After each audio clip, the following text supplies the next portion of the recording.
नमस्कार। एक बार पुनः हाजिर हूँ मैं एक नई पाम की वीडियो के साथ आपके ही अपने चैनल गो ब्लॉग्स पे।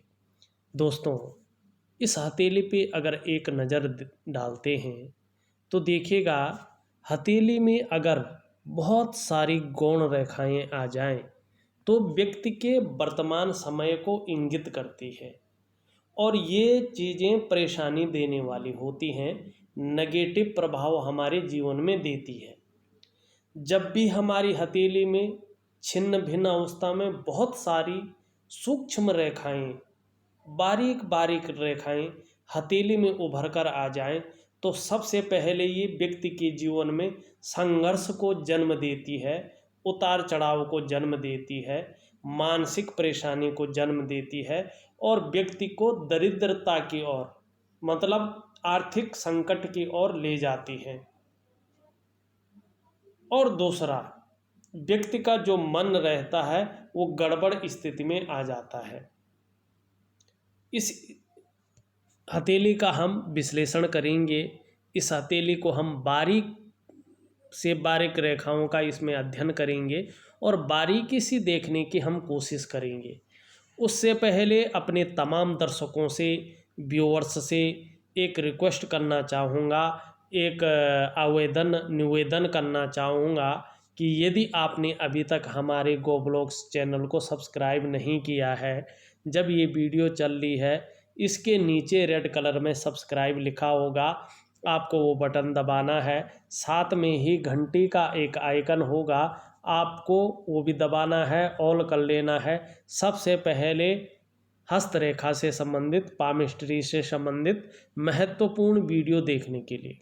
और देखिए दोस्तों, हमारा जो ये यूट्यूब चैनल है ना, गो ब्लॉग्स, इसमें रियल हथेलियों का ही विश्लेषण किया जाता है और प्रत्येक हथेली में कुछ न कुछ आपको नया देखने को, नई चीज़ सीखने को निश्चित तौर पे मिलेगी।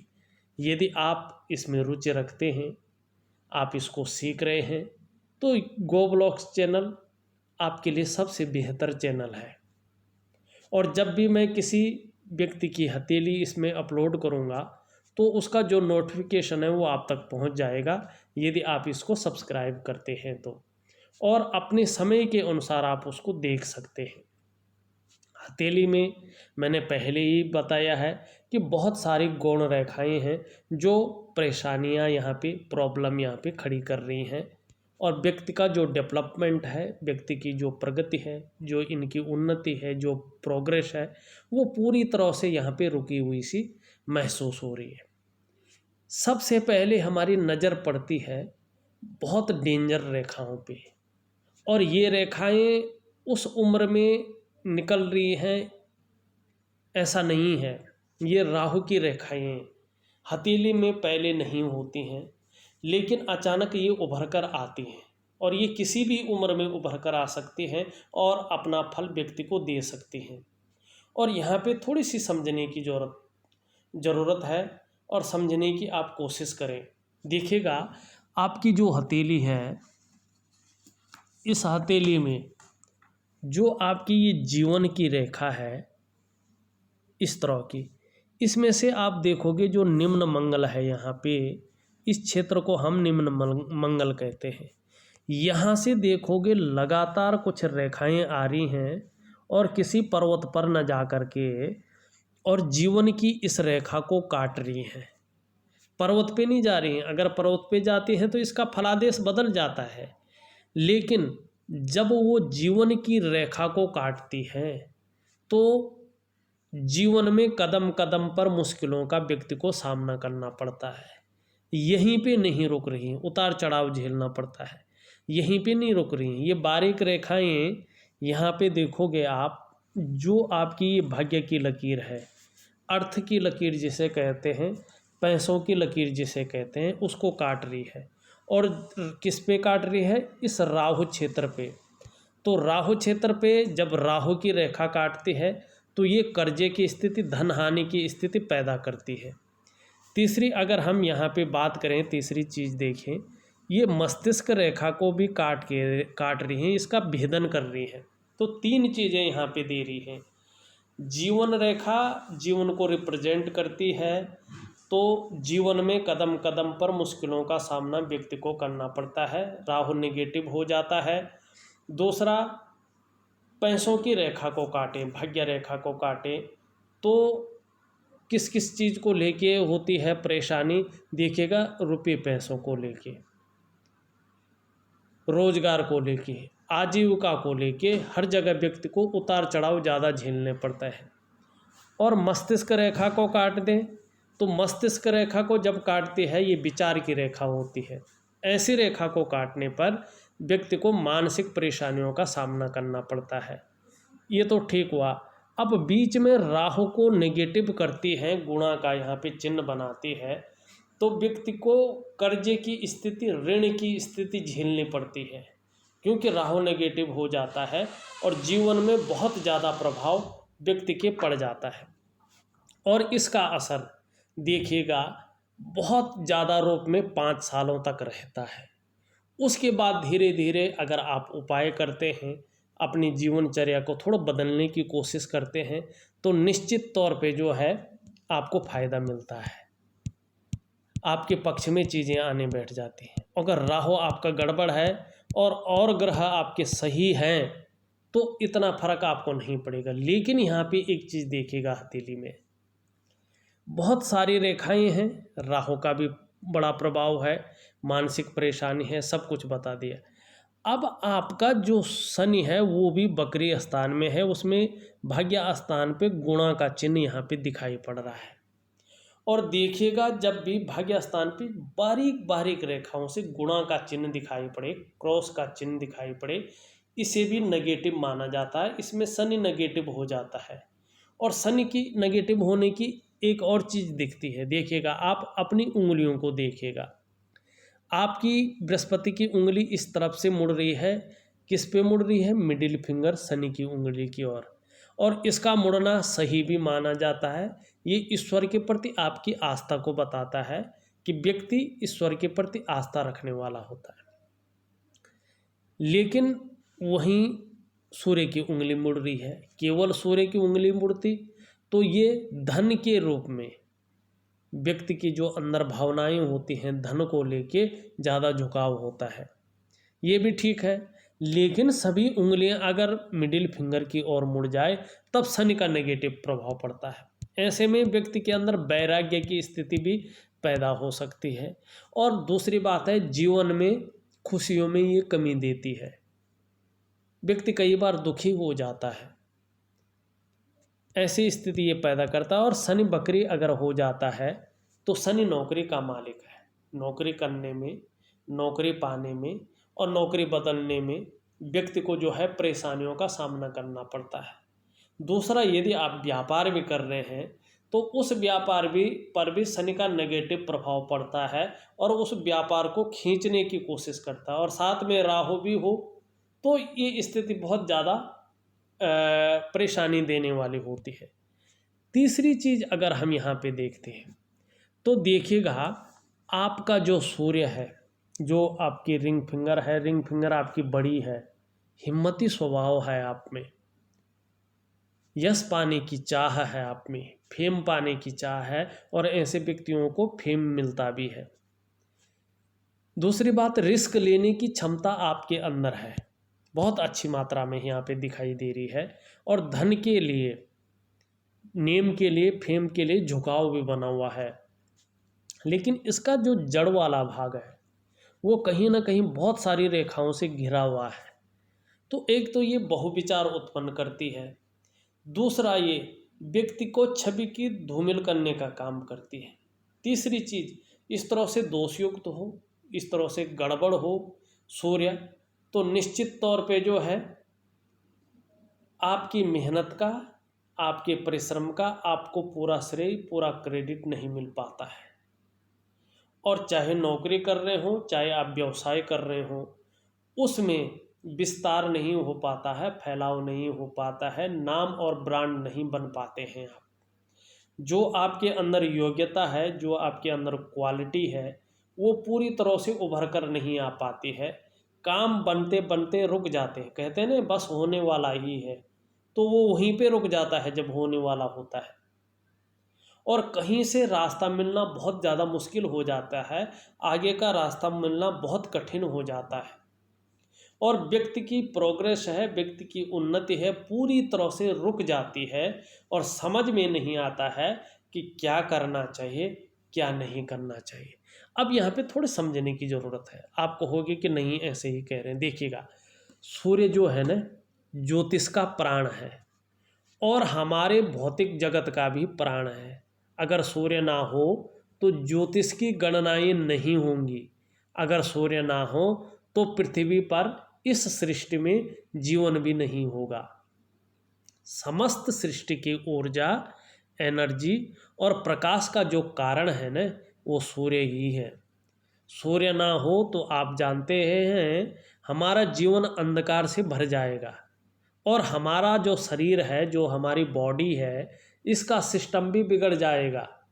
पेड़ पौधे अपना भोजन नहीं बना पाएंगे, सृष्टि में ऊर्जा नहीं होगी, ज़्यादा नहीं, 1-2 महीने में ही सूर्य जो सृष्टि है हमारी, उसके नष्ट होने की संभावना शुरू हो जाएगी। तो सूर्य इस सृष्टि में ऊर्जा और प्रकाश का कारक है। स्वास्थ्य की दृष्टि से देखें तो हमारी आँखों का मामला हो, हमारा पेट का मामला हो, हमारी हड्डियों का मालिक भी सूर्य ही है। आप एक सामान्य चीज़ ले लें कि विटामिन डी है ना, ये भरपूर मात्रा में हमें सूर्य से ही मिलता है। सूर्य राज्य है, औषधि है, पिता है, खाद्य पदार्थ का कारक है। सूर्य से नाम और यश मिलता है। सूर्य में आप यशस्वी होते हैं। सूर्य से ही राजा का पद मिलता है। सूर्य से ही स्टेट में बहुत बढ़िया पोजीशन की संभावना बढ़ जाती है। इसीलिए हमारे जीवन में सूर्य का बहुत ज़्यादा महत्वपूर्ण स्थान है और ये स्थान ही जो है कमज़ोर हो जाए, दोषयुक्त हो जाए तो जीवन तो निरर्थक होगा ही होगा। आप न तो यशस्वी हो पाएंगे, न आपका विस्तार होगा, न आपके काम बन पाएंगे, चाहे करियर की दृष्टि से लेके, चाहे धन की दृष्टि से लेके देखो, चाहे व्यक्ति के व्यक्तित्व को लेके देखो, आपका सूर्य मजबूत होना बहुत ज़रूरी है। मैं इसके आपको उपाय दूंगा। आपको उपाय दूंगा शनि का, आपको उपाय दूंगा राहु का, आपको उपाय दूंगा सूर्य का। अब यहाँ पे देखने की कोशिश करें। देखिएगा, आपकी जो कनिष्ठा है वो अच्छी खासी लंबी स्थिति में यहाँ पे दिखाई दे रही है, लेकिन सूर्य के पहले पौर तक नहीं पहुँच पा रही है।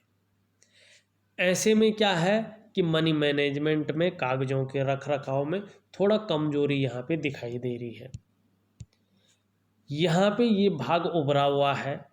इस बात का द्योतक है कि थोड़ा छोटा काम भी करोगे तो भी जो है नेम और फेम पाने की इच्छा ज़्यादा मन में रहेगी।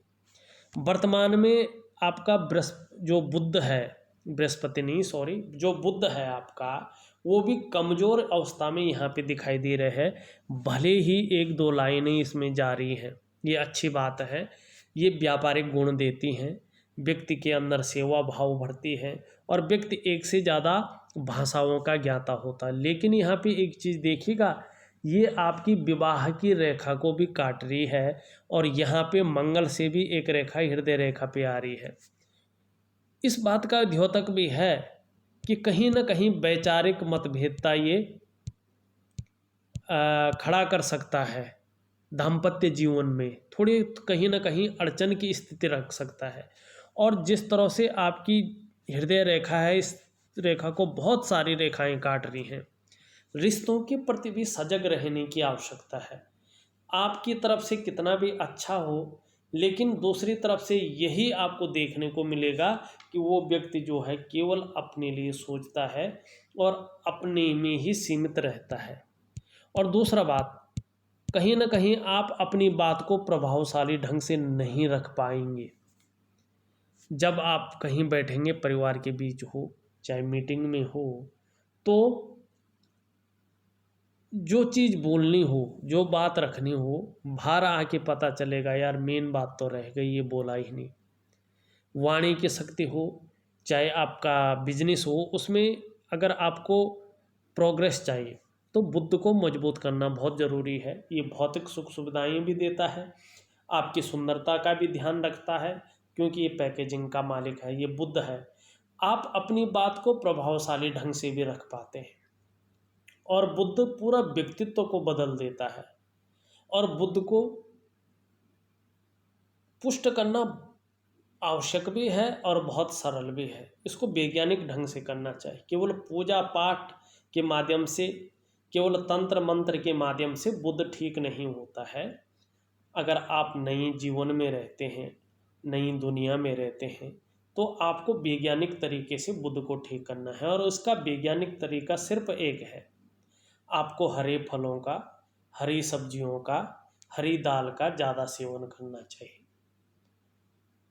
और सुबह और शाम को, सुबह ब्रश करने के बाद संडे को छोड़कर तुलसी का जो पत्ता होता है, ये काफ़ी विषाणुओं को मारता है। ये बात ध्यान रखना, ये औषधि है, एक वैज्ञानिक पौधा है, ये केवल धार्मिक नहीं है। तो आपको ब्रश करने के बाद 2 तुलसी के पत्तों का सेवन रोज करना चाहिए, संडे को छोड़ करके। और तकरीबन 1 महीना 21 दिन अगर आप कर लें तो आपका बुध मजबूत होना शुरू हो जाएगा। तीसरी चीज़ है कि आप लगातार 3 महीने तक हल्के रूप में जो चंदन है, चंदन की खुशबू वाला जो परफ्यूम है, उसको अपने शरीर पर लगाएं। सुबह और शाम जप करके नहीं, बोल बोल कर सुंदर भाव से एक समय आप निश्चित कर लें और गायत्री महामंत्र का जाप करें और अपने गले में तुलसी की एक माला डालें। इससे राहु भी जो है संतोष हो जाता है। राहु का भी ये उपाय होता है। भले ही राहु का जो प्रज्वल उपाय होता है वो दूसरा होता है, लेकिन ये भी कुछ हद तक राहु को भी शांत कर देता है। और सूर्य को अगर जल चढ़ाएं, एक समय रखें और विशेषकर उगते हुए सूर्य को जल चढ़ाएं, तो सारे ग्रह जो है अपने रूप में आ जाते हैं। इन चीज़ों, छोटी छोटी चीज़ों का अगर आप ध्यान रखेंगे, अपनी जीवनचर्या को थोड़ा बदल देंगे, थोड़ा इसमें जो है बदलाव करेंगे, तो निश्चित तौर पे जो है, और वैज्ञानिक ढंग से करेंगे, नई सोच से करेंगे, एक विज्ञान की तरफ आप जाएंगे और एक सुंदर तरीके से और बड़ों का आशीर्वाद आप लेंगे, तो जीवन में बदलाव आना निश्चित यहाँ पे दिखाई दे रहा है। आपका अगर ऊपरी मंगल हम देखें तो आपके साहस को, आपके पराक्रम को यहाँ पे बताता हुआ नजर आ रहा है। और संकट के समय व्यक्ति जो है मन घबराएगा नहीं, इस ओर दिखाई यहाँ पे दे रहा है। चंद्रमा को देखें तो चंद्रमा थोड़ा सा यहाँ पे बहुत सारी रेखाएं, गौण रेखाएं हैं जो संघर्षपूर्ण यात्राओं को दिखा रहा है। साथ में थोड़ा इमोशनली परेशान रह सकते हैं और कहीं ना कहीं काम में मन नहीं लग सकता है, इस और इसको दिखा रहा है। लेकिन अगर आप देखोगे, आपका जो धन का ग्रह है आचार्य बृहस्पति, वो इस समय देखो इसमें क्या आपके चिन्ह बन रहे हैं हथेली में, क्या नहीं बन रहे हैं, इस और आप ध्यान न दें।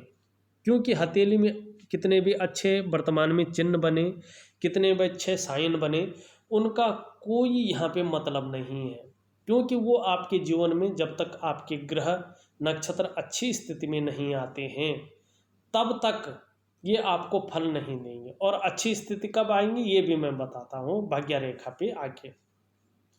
हम बृहस्पति को देखते हैं तो आचार्य बृहस्पति जो धन का ग्रह है, वो आपके अभी साधारण अवस्था में बैठे हैं। इस अवस्था में ये आपके अंदर थोड़ी सी साधारणता देते हुए दिखाई पड़ रहे हैं, सामान्य व्यक्तित्व देते हुए यहाँ पे दिखाई पड़ रहे हैं। हाँ, हंसमुख स्वभाव आपका रहने वाला है और देखा जाए तो दयालु हैं, परोपकारी होंगे। आर्थिक पक्ष बहुत डवाडोल नहीं रहेगा, ठीक ठाक रहेगा। यश प्राप्ति के लिए आपके मन में सदा झुकाव बना रहेगा। स्वतंत्रता और नेतृत्व की चाह रखने वाले होंगे। अपना काम हो, मैनेजमेंट हो, चिकित्सा हो, इंजीनियरिंग हो, शिक्षा हो, यदि ऐसे कामों से जुड़े हैं तो थोड़ा मध्यम स्थिति में इन क्षेत्रों में आपका रहेगा। आपका अगर मंगल देखें तो आपके पराक्रम को बता रहा है, एनर्जेटिक स्वभाव को यहाँ पे बता रहा है। लेकिन बहुत सारी रेखाएं इस तरह से हैं, थोड़ा कन्फ्यूजन की स्थिति ये पैदा कर रहा है, उलझन की स्थिति पैदा कर रहा है, डिसीजन लेने की क्षमता में, निर्णय लेने की क्षमता में ये असर डालता हुआ यहाँ पे दिखाई दे रहा है। और अगर हम यहाँ पे आपके शुक्र को देखें, आपके अंगूठे को देखें, तो एक लचीलापन यहाँ पे दिखाई दे रहा है, परिस्थिति के अनुसार ढलने वाला व्यक्तित्व यहाँ पे दिख रहा है।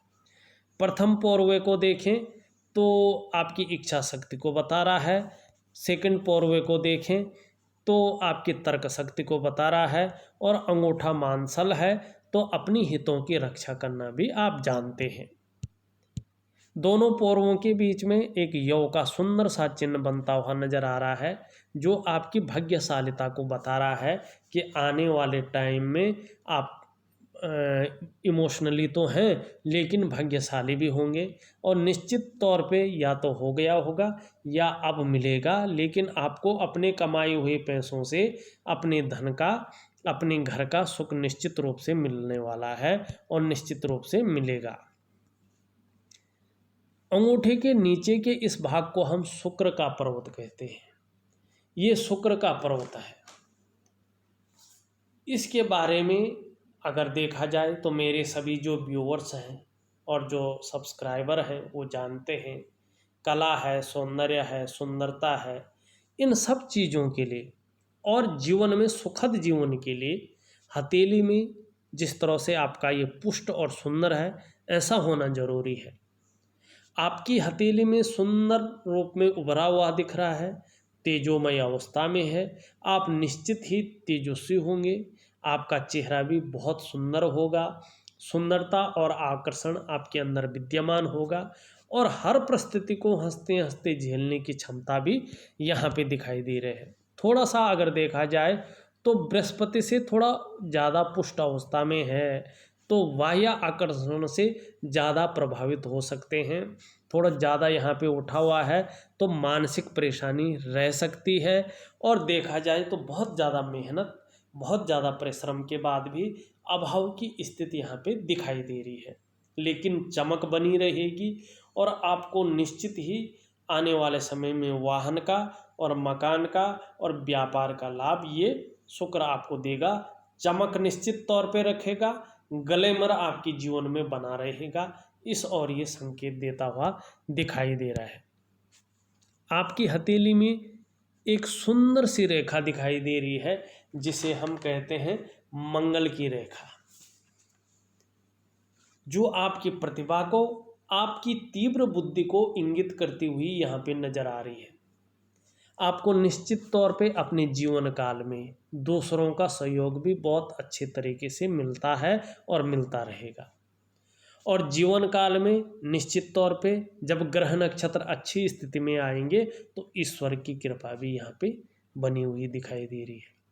वैसे आप में सोचने की भी शक्ति है, समझने की भी शक्ति है, और आने वाले समय में आपका जो व्यक्तित्व है वो भी सुंदर रूप में यहाँ पे दिखाई दे रही है। अगर जीवन की रेखा को देखें, जीवन की रेखा इस तरह से पूरी पीछे की ओर घूम रही है, एक धनुषाकार है। परिवार के प्रति समर्पण की भावना है, बहुत केयर करने वाले व्यक्ति यहाँ पे दिख रहे हैं। वहीं अगर देखें मस्तिष्क रेखा भी इस तरह से जा रही है और चंद्रमा की तरफ जा रही है, यहाँ पे थोड़ा ध्यान देने की जरूरत है। आपका बृहस्पति ज़्यादा बुलंद नहीं है, आपका मंगल ज़्यादा बुलंद नहीं है, और कल्पना के ग्रह पे जब मस्तिष्क रेखा दी जाती है और ये दो ग्रह कमज़ोर स्थिति में हो, सुदृढ़ स्थिति में ना हो, सॉलिड स्थिति में ना हो, तो ये व्यक्ति के अंदर चिंतातुर स्वभाव को दर्शाता है। वहीं देखा जाए तो यहाँ पे इस तरह से एक मनी ट्रायंगल भी बनता हुआ दिख रहा है। जिस तरह से आपकी बुध की उंगली छोटी है लेकिन राहु पर्वत पर मनी ट्रायंगल है। आने वाले 55वें वर्ष से आपको खर्चे से ज़्यादा अर्निंग होगी और अच्छा खासा पैसा आप जो है जोड़ पाएंगे, आपका सेविंग कर पाएंगे। और वो किस लिए देखिएगा, आपकी भाग्य की रेखा इस तरह से जाती हुई दिख रही है, लेकिन यहाँ पे जो है यहीं तक जा रही है और बहुत सारी रेखाएं काट रही है। वर्तमान समय में संघर्ष की स्थिति भी है। हथेली में पैसा अगर आ भी रहा होगा तो भी पैसा बच नहीं पा रहा है, खर्चे ज़्यादा आ रहे हैं, कर्जे की स्थिति है, संघर्ष की स्थिति है। लेकिन ये लंबी है, निश्चित तौर पे जीवन में तरक्की भी देगी, वाहन का सुख भी देगी, व्यापार का सुख भी देगी और मकान का सुख भी देगी। वहीं देखो 55वें वर्ष से सीधी जा रही है और शनि के किसी उस पे ऊपर नहीं जा रही है, कोई रेखा काट भी नहीं रही है। यहाँ पे ये दिखा रही है कि 55वें वर्ष से स्थितियाँ आपके अंदर में आ जाएंगी और आपको एक से ज़्यादा स्रोतों से धन का आगमन आएगा। और ये 55वां वर्ष आपके लिए विशेषतर बहुत सुंदर रहने वाला है। उस समय एक चीज़ का ध्यान रखना है, आपको अपने इष्ट देव भगवान शंकर निश्चित रूप से और माँ पार्वती का शरणागत हो जाना है। वही आपके जीवन में तरक्की दिलाएंगे, आपको आशीष देंगे और आपका जो व्यक्तित्व है उसमें निखार लाएंगे। 55वें वर्ष से जैसे जैसे वर्ष गुजरेंगे, उम्र गुजरेगी, थोड़ा सा संघर्ष तो रहेगा, हल्की परेशानियां तो रहेंगी, लेकिन तरक्की निश्चित है और अच्छे दिन जो है आपके यहाँ पे दिखाई दे रहे हैं। अगर देखा जाए तो मैंने आपकी हथेली का पूरा विश्लेषण करके आपको बता दिया है। इसके बाद भी थोड़ा सा कुछ रहता है तो आप मुझे व्हाट्सअप करें, मैं आपके सवालों का जवाब ज़रूर आपको दूंगा। साथ में उपाय भेज रहा हूँ, देखेंगे जब उपाय करेंगे तभी आपको फ़ायदा होगा, अन्यथा फ़ायदा होना जो है बहुत मुश्किल यहाँ पे दिखाई दे रहा है। इस वीडियो में बस इतना ही। एक नई वीडियो के साथ पुनः उपस्थित होऊंगा, तब तक के लिए नमस्कार।